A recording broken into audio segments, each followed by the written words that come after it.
What was it like working with the Master Jedi and the guy that trained Batman? God. And Zeus. And Zeus. Yes. Well, it's really surprising I wasn't kidnapped this time. That's very good. No, you Not weren't. one Albanian was Not shot one Albanian. making this No. movie. Nobody was Not killed. one. Nobody was killed. There was a lot of love. A lot of love. A little bit of A lot of hatred. humour, which the film definitely has. And a lot of compassion. Let me ask you, we've just finished the film. We've literally just finished the film. How are you feeling? Michael, this is your first movie. How are you feeling? A little emotional. I'm trying not to cry. I don't know, I'm kind of at a loss for words. I'm thrilled. I'm thrilled we can do another little notch. And also thrilled to have worked with James Darcy, our wonderful actor, writer, and director. It's been an absolute superb experience for me, having made 67 films, I think, and worked with some wonderful directors, Scorsese, Spielberg. Here he goes again. I'm going to shut up. Anyway, James was fantastic.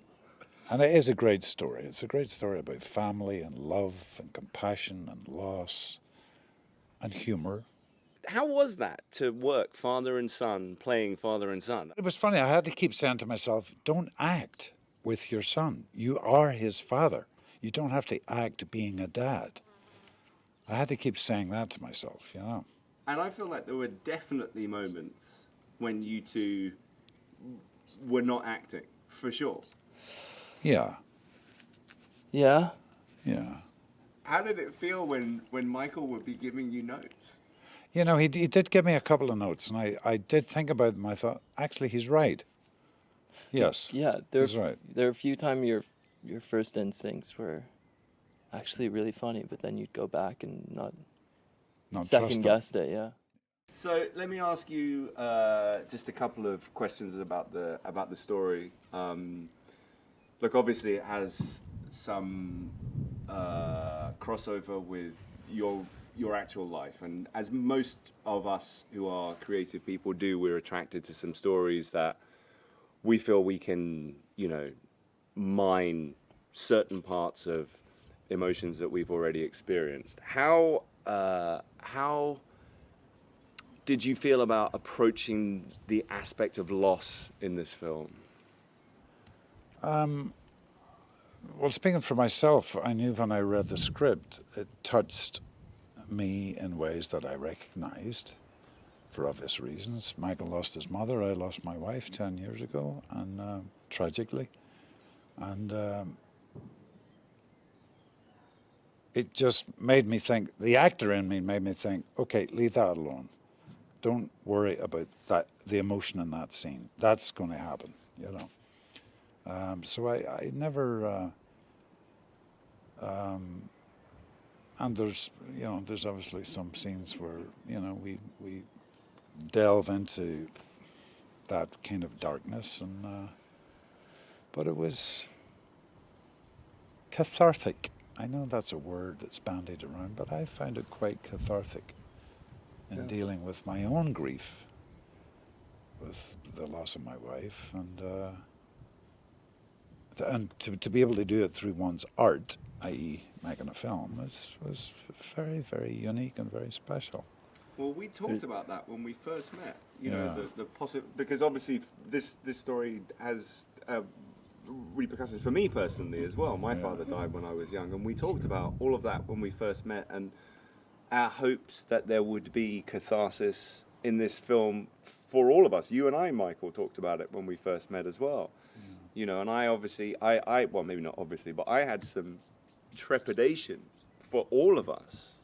I'm sure you did as well, Liam. And Michael, maybe you did too. That, you know, we were getting into an area that we wouldn't be able to really control in an artistic way, you know. And of course, we're making an entertainment. Mainly, we're making an entertainment, not a film. But I mean, we're not in group therapy here. But yes. Michael, how did you feel about approaching all of this stuff? But, you know, at the start, obviously, when we read it, I mean, it was so close to us. And just kind of weird how it came into our lives at the time that it did. It's been 10 years since Mom passed. And I think from somebody who's lost a parent at a young age, there's a line in the film where Dad says, nobody knows how to do this. I don't think anybody does. But then when you're young, you experience something like that, and you almost, a lot of the time, you can shut down and stuff it in, which isn't the way I think you should grieve. You have to let it out. You have to cry. You have to... You can't push them out of your memory in any way. And that's kind of what I had done, as I'm sure many people have done. So in this process, I hope and I feel it has been kind of chipping away at parts of me that have kind of have locked it down deep down. And I definitely felt that throughout this. Stuff coming up that you're like, whoa, I'm like feeling things. I kind of feel like I want to cry. I don't know, it's a lucky experience being able to do it, especially with your dad. But I also feel too, especially when I was watching Michael acting in little scenes I wasn't involved in, I thought, yeah, his mum would be really proud of what he's just done. Do you know what I mean? I could see her, like, you know, that throaty laugh of hers, you know. I could see her going, yeah, that's actually good. And, you know, her side of the family, let's talk about acting. Her side of the family goes back. Lynn Redgrave, her aunt, Vanessa's sister, no longer with us. Her side of the family go back to the 1700s, from when they were rogues and vagabonds. You said something after we'd been here for about a week, and it stayed with me for the whole shoot. That we did a scene, was not a big scene in the film, but you went up to Michael afterwards and you said, "Did you see the butterfly?" And Michael said, "No, I didn't. And you said, "Natasha's with us." And it really stayed with me that, you know, she was watching over you guys, me, this film. Sure. There are little signs. Sure. You just, yeah, you have to be open to, I guess. But it was an experience of a lifetime. How did you find being in Italy? How did you find Tuscany? Well, I'd worked in Italy about 3 times before, never in Tuscany. And it's one of those idyllic places you read about and want to see in films about, and documentaries and all the rest of it. We were kind of, not cursed, I don't like to use that word. Bedeviled. We were bedeviled by the first 3.5 weeks, certainly, of really bad weather and very, very unpredictable weather. And I felt so bad for the wine growers, who were very, very concerned for their harvest this year, because we are in a region that makes some of the best red wine and white wine in the world, period.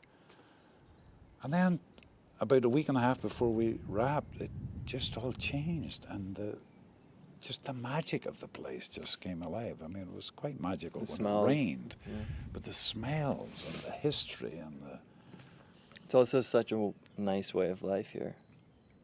The Italians are really open people, I feel. If they're feeling angry or pissed off, you know about it. If they're feeling happy and joyful, you know about it. There's no, you know. And how did you find our Italian crew? They're brilliant. Superb. Absolutely superb. Superb. Every one of them. I would agree. They're amazing. And, really and that's the great thing about making films, you know. And I've made films, and I have to say, you know, like yourself, James, all over the world. But there's something about a film crew, and you may speak different languages, but you actually do speak the same language. You just look at each other and you know that light's not quite right. Kick it with your foot or whatever. There's just a language we all know, you know. And it's very special. Anytime we were acting scenes and stuff, of course, you're surrounded by a crew, and sometimes it's 30, 40, 50 people. But I always felt they were holding us up. Do you know what I mean? Like really supporting us, because they were into the story. They wanted to tell this story. They weren't just clocking in for another job. I just felt that real camaraderie, you know. It doesn't happen all the time, you know.